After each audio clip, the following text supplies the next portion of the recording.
Hi viewers, welcome to my channel.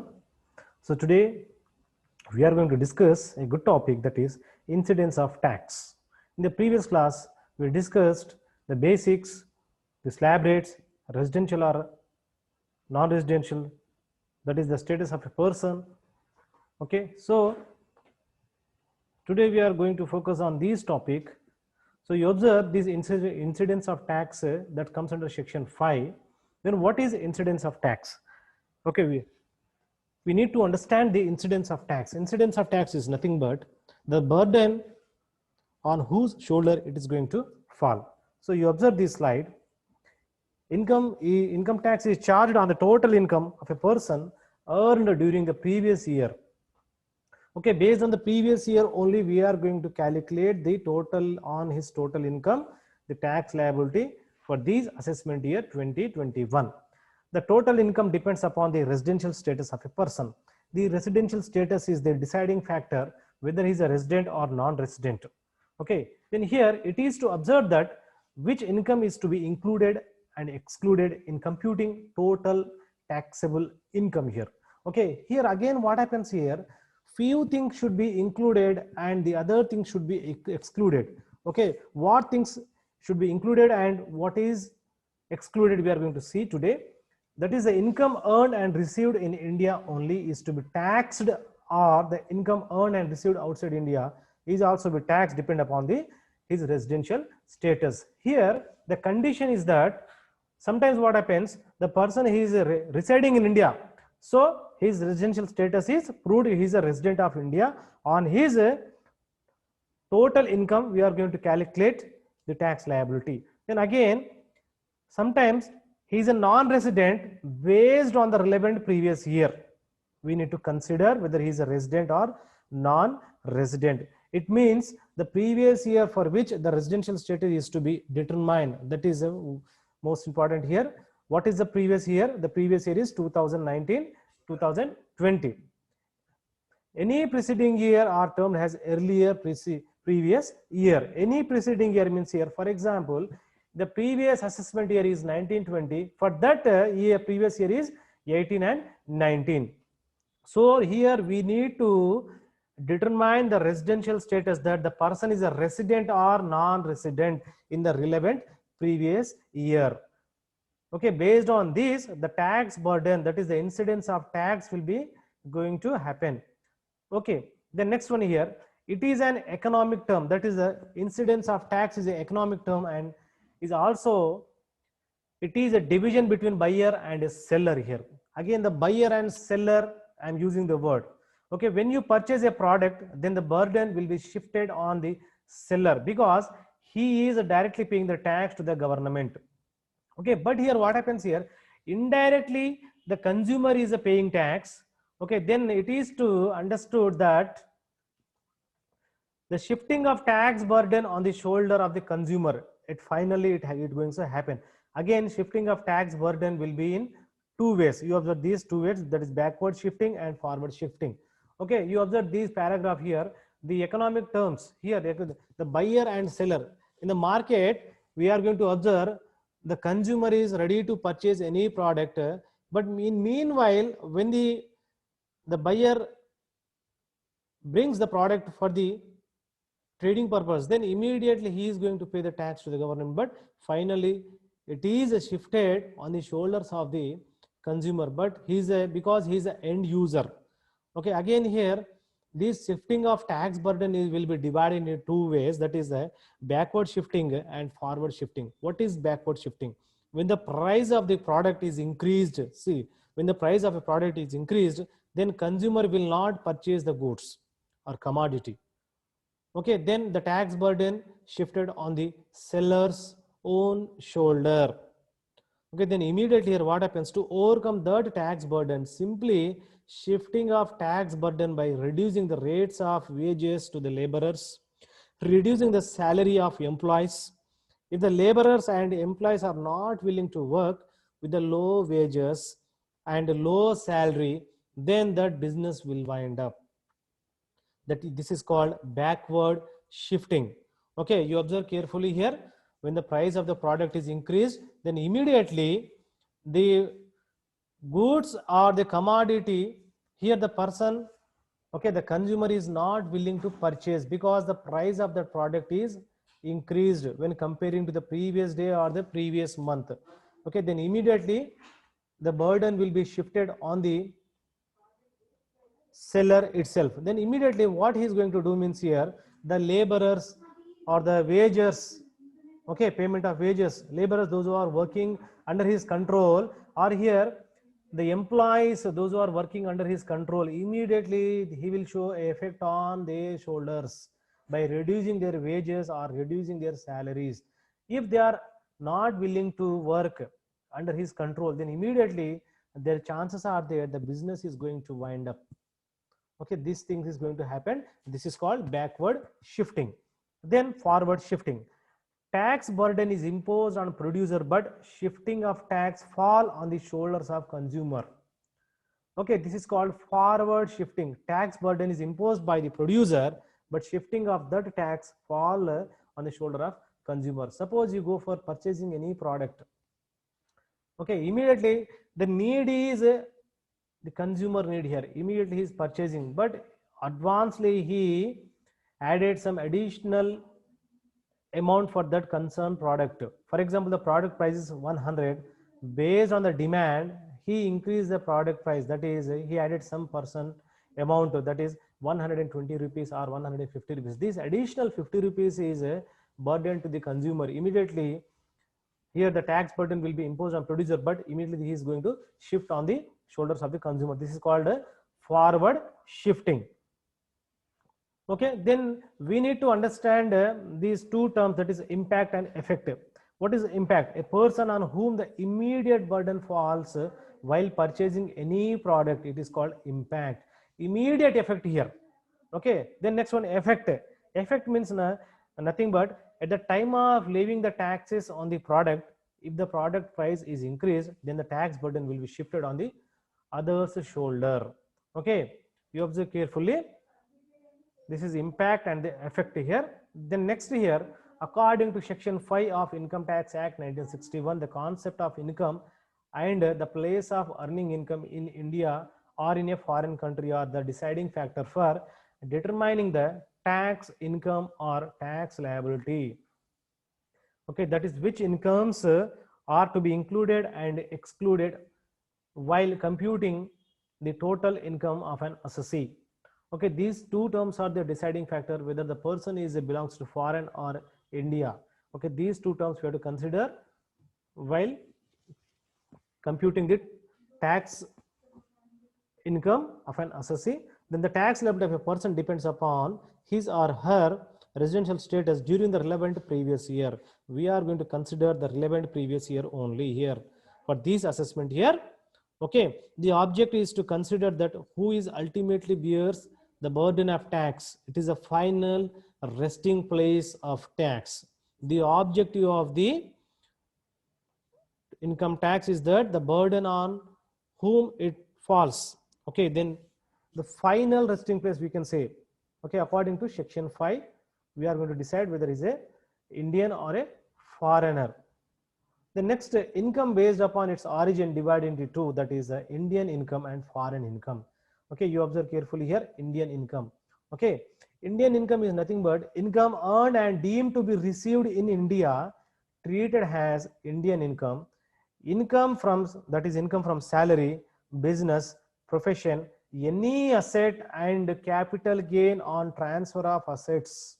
Rent received on the property which is in India is treated as Indian income, and on that income the tax liability will be calculated. On that tax income we are going to calculate. This is called Indian income.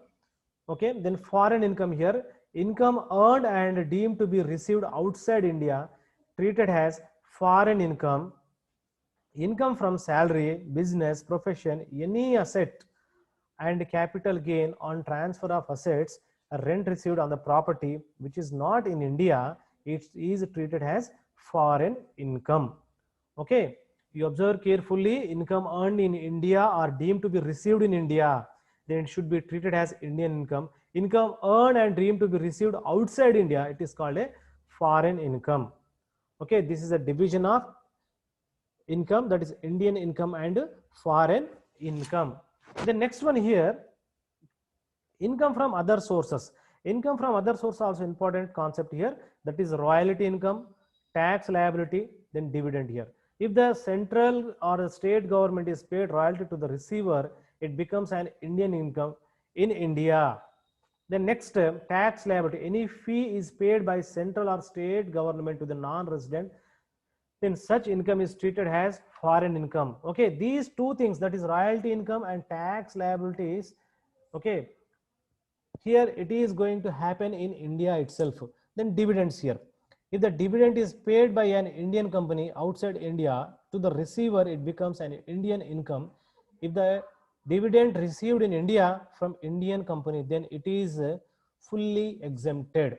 Okay, for example, the person is lived in India, then we need to pay, deemed to be paid that amount, the dividend amount, that income should be considered as Indian income. If the person belongs to India only, then fully exempted income we are going to consider. Okay, the next one here, deemed income, income not received immediately here but credited in future date, then it is a due for individual which is due, such income is known as deemed income. Okay, they immediately there is no payment is made, but in future date the payment will be made. For that income we are going to consider as deemed income. Then accrued income, accrued income is nothing but here, if income is earned by a person but not entitled to received immediately, such income on the account of an agreement, okay, see, agreement, I'm using the word agreement, definitely receivable at a future date is known as accrued income. Okay, then here we need to understand by observing this table. I am taking a small pro forma for your understanding purpose, whether the person is a resident or ordinary resident, resident but not ordinary resident, then non-resident here. Okay, you observe carefully, and what should be included and what should be excluded in a total income here. Okay, you observe carefully, income from house property situated in Hanamkonda. Okay, I am going to include here whether he is a resident or order resident. Yes. Okay, resident but not order resident. Yes. Non-resident. Okay, he is also yes. He is a non-resident or not? Yes, he is a non-resident. Then income from house property situated in Sri Lanka. These amounts should be excluded. He is not a resident, no, and no, then yes. Income earned in India and received in India, we have to include it. Yes, yes, yes. Income from salary for the services rendered in India. Okay, you observe carefully here. So here,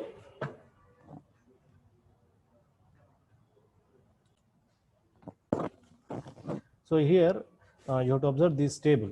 Okay, then next one, these things are included or excluded in total income based on resident, ordinary resident, then resident but ordinary resident, not ordinary resident. The next one is a non-resident. Okay, then income from salary for the services rendered in India included. He rendered his services in India only. He is receiving the salary from Indian government. In India, we are using the word. So yes, yes, then yes. The next, income not earned in India but received in India. Okay, here income is not earned in India but received in India. So again, all these things are yes, yes, yes. Income earned in India but received outside India. See, income earned in India, so it should be included. Pension for the services rendered in India but received in the USA. In USA included. Okay, pensions for services rendered in India.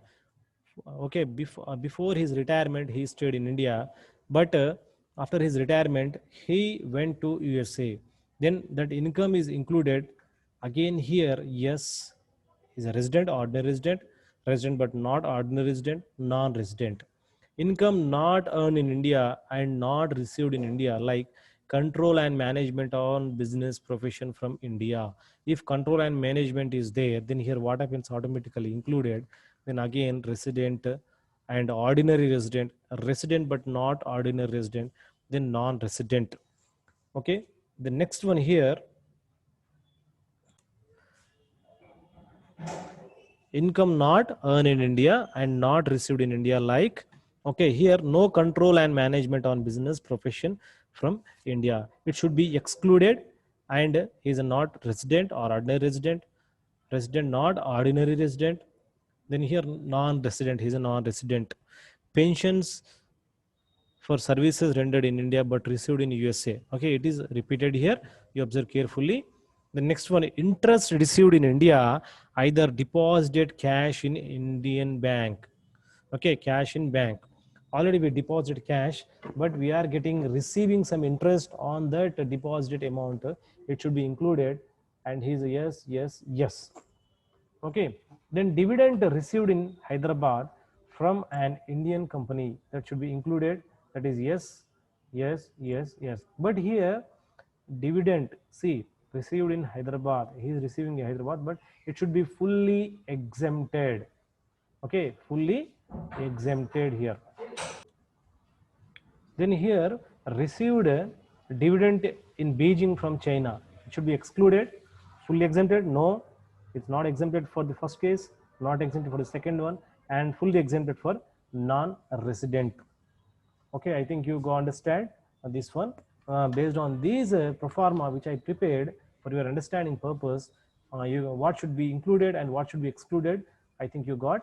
The next one, and who is a resident, ordinary resident, resident but not ordinary resident, and non-resident. The next one here, I have taken one problem. The residential status of Mr. Ravi, whose age is 63 years, is non-resident. Clearly he is saying that non-resident. For the previous year 2019-20, calculate a total income and tax liability for the assessment year 2021, giving reasons for inclusion or exclusion of the following incomes. The first one here, income from house property situated in Hanamkonda city, that is rupees 2,10,000. Okay, he's a non-resident, he's not staying in India, but his property is there in India. On his property, he is getting a okay, 2,10,000. Then income from house property situated in Sri Lanka, 1,30,000. Income from salary for service rendered in India, rupees 4,70,000. Dividend received in Beijing from China company, okay, that is 1,10,000. Amount brought to India, okay, see, observe carefully, amount brought to India out of past untaxed profit earned in Japan, rupees 1,90,000. This is a question. Based on these question, okay, based on these pro forma, what should be included and what should be excluded, what comes what, we are going to decide here. See, observe, and the solution here.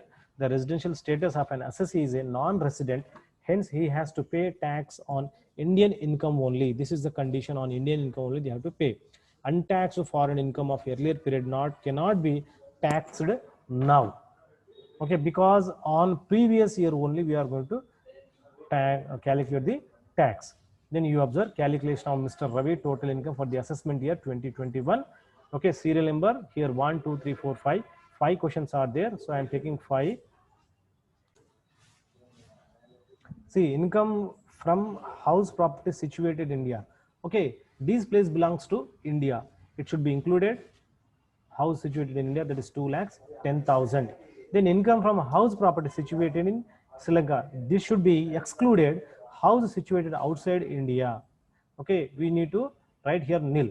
Income from salary for the services rendered in India included for both resident and non-resident, that is 4,70,000. Dividend received in Beijing from China company excluded, and it should be included at their nation, received from foreign country, okay, foreign company in foreign country, not an Indian income. Okay, observe carefully here, this should be nil.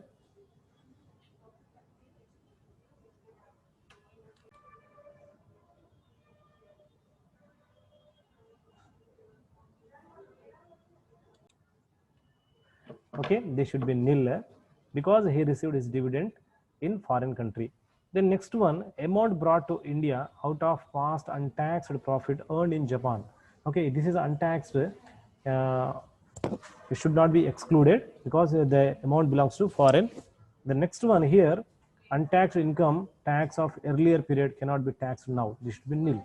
So you observe 2 lakhs 10,000, 4 lakhs 70,000. Then the total income is 6 lakhs 80,000. Okay, 6 lakhs 80.